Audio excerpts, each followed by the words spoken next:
The AIYIMA T9 hit my radar about a month ago when I saw some coverage on it online. A couple of things intrigued me that may also pique your interest as well. It's a small form factor tube amplifier providing 100 watts per channel, costing only $129. Let's find out if this is the real deal or just more disposable audio.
Hey everyone, I'm Mike, your hi-fi journalist. I want to thank you for stopping by and checking out the video. Awesome.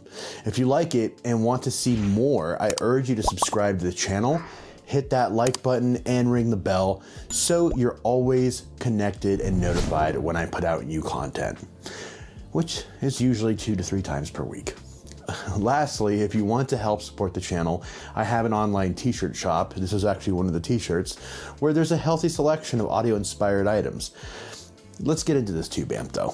The ultra cheap hi-fi market is thriving because people want 2 simple things: good sound at a reasonable price. I dabbled in this world a while ago. The one notable piece of gear I would still use today is the FX Audio Tube 03 preamp. It runs about $40 or $50 and is highly upgradable. I made a couple of videos about it, since I modded and tube rolled it to achieve an even better sound than it already had. Today, the AIYIMA T9 came across my desk, and I'll be fair, I had my reservations. I think most people would, because often too good to be true products usually are. However, when I checked out their other products, I did notice similarities to the FX Audio offerings, so at the very least I knew these were more than likely coming from the same or a similar build house in China. This is acceptable because I did like the FX Audio Tube 03. The first thing I noticed was how solid this enclosure felt. Heavy, solid. It feels like it's made from some solid alloy. You know, the AIYIMA came with this huge power supply, which I am planning on upgrading to a linear power supply to see if we can notice any improvement. However, the brick it came with, looks adequate. Also in the box was actually it's right here. Also in the box was a remote control, a colorful USB cable, and a Bluetooth antenna. We won't be using anything I just mentioned for this evaluation. I just wanted you to know they were there in case it's of any value to you. Personally, I wouldn't say I like Bluetooth. However, I know it is convenient for on-the-fly applications and circumstances. The amp arrived in this generic nondescript box. It was reinforced with styrofoam. However, the tubes were sitting loosely in their compartments, which could have posed a problem since AIYIMA shipped this from across the world. Regardless, they were perfectly intact. The tubes included are just a pair of standard 6K4 vacuum tubes from China. No name brand, just generic. Nothing to do a backflip over, but I'll be the first to tell you when I fired this sucker up, those tubes sounded pretty good. I knew I was going to tube roll them anyways with a pair of CEI 5654 tubes from India that I've been dying to try out. But for what these are and the price point we're sitting at, not a bad first impression whatsoever. But before we get too far into sound quality, I wanted to point out a few other things about this amplifier. It has a backlit VU meter, which those of you out there who know me personally know how much I love VU meters. I also really like the fact that it has tone controls. I catch a lot of flack, guys, in the industry because of my desire for tone controls, because some audiophiles and audio purists out there prefer everything completely neutral, which is fine for you. For me, that's like eating a hot dog without condiments. It's savage and bland and boring. I stand behind tone controls because I think everyone deserves the right to adjust the specific frequencies to whatever their heart and ears desire. Control is king, and being in the cockpit of your sound system, you deserve to have control of the tonality. That's just my belief. All right, rant over. So the big knob in the front controls the volume, input selection, and power. They gave that knob a lot of duties. However, I was able to toggle through each feature without a problem, no glitches. Around the back are a pair of binding posts for your speakers, an optical, digital coax, and USB input, just in case you forgot to bring the DAC to the party. This unit uses a common SA9123 decoder, which supports 24-bit and 192 kilohertz. It also uses the popular NE5532 audio op amps and an MS8412 DAC, all of which are just standard in a device of this price point, so nothing crazy. Wanting to keep it low budget, I dusted off my Topping E30 DAC and used that instead of the onboard stuff. I'm sourcing from my Silent Angel Rune cord, the Rane Z1, via USB cable to the Topping. And the Topping E30 is just such a great DAC. Incredibly, it's only around like $150. I paid, I think, $130 for mine before they realized how good it was and raised the price. However, I have heard through the grapevine that the older ones, like the one I have, has a better DAC chip than the new stuff. So maybe finding one of these older models might be the way. It has RCA inputs for your analog signal coming from your external DAC, or even your phono preamp, and an auxiliary out, which I used as a sub out and brought a subwoofer into the mix. So after tube rolling it, I found it cleaned up a lot. It had nice crisp sound with a little warmth to it. I paired this amp with the Wharfedale Lintons, which have a sensitivity of around 90 dB and are 6 ohm speakers. So not impossible for a small little amp to drive. Plus the specs say it can handle speakers from 3 to 8 ohms. So we should be good, right? Well, not only did this unit drive these speakers, it made them sing. The clarity was fantastic, the soundstage and imaging were incredible. I couldn't believe how accurate this little amp was. The bass was bold, the mids were, I would say, right where they needed to be, and the top end was super gentle, not too bright. And that was with the treble actually turned up a little bit, because I do like that. The VU meter worked great, and the backlight was nice and bright.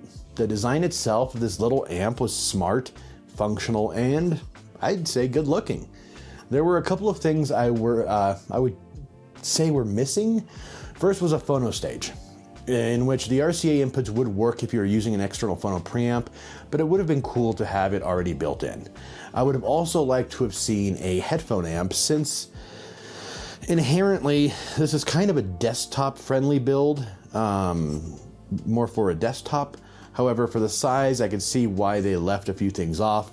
You can only put so much in here. I'll tell you what though, products like these constantly amaze me, because people often in this hobby will judge a product by its price tag instead of its actual performance.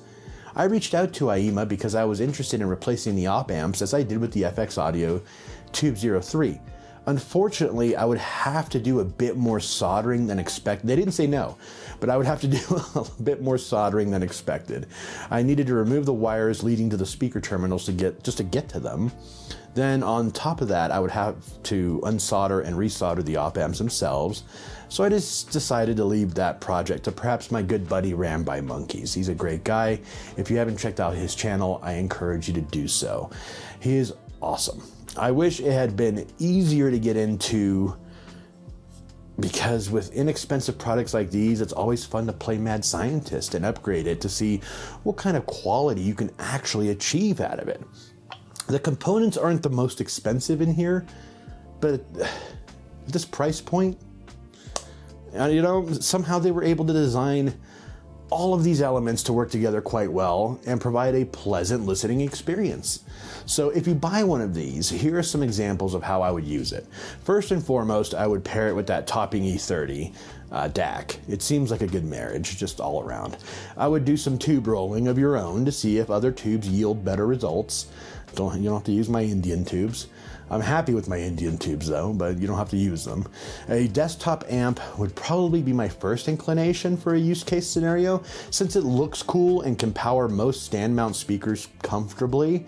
If you're connecting from your PC, you could just run the provided USB cable, the little colorful blue one, to the back of the unit and you're all done.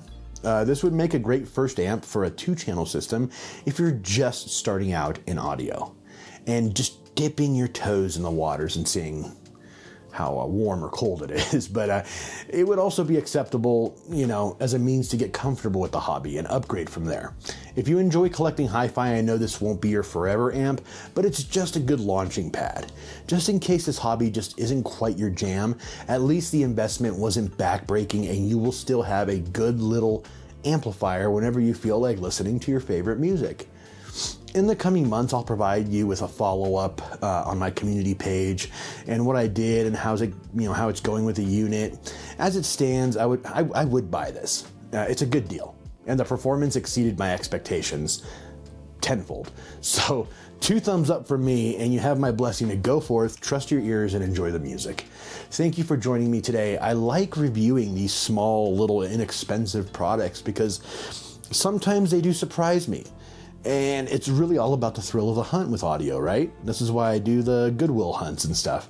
If you enjoyed the video, I humbly ask you to check out some of my other videos to see if my vibe matches with yours. And at that point, I would love it if you would just subscribe to the channel, like the video, and ring the bell to get notified whenever I put out videos. Thanks again for stopping by, guys. We'll see you soon.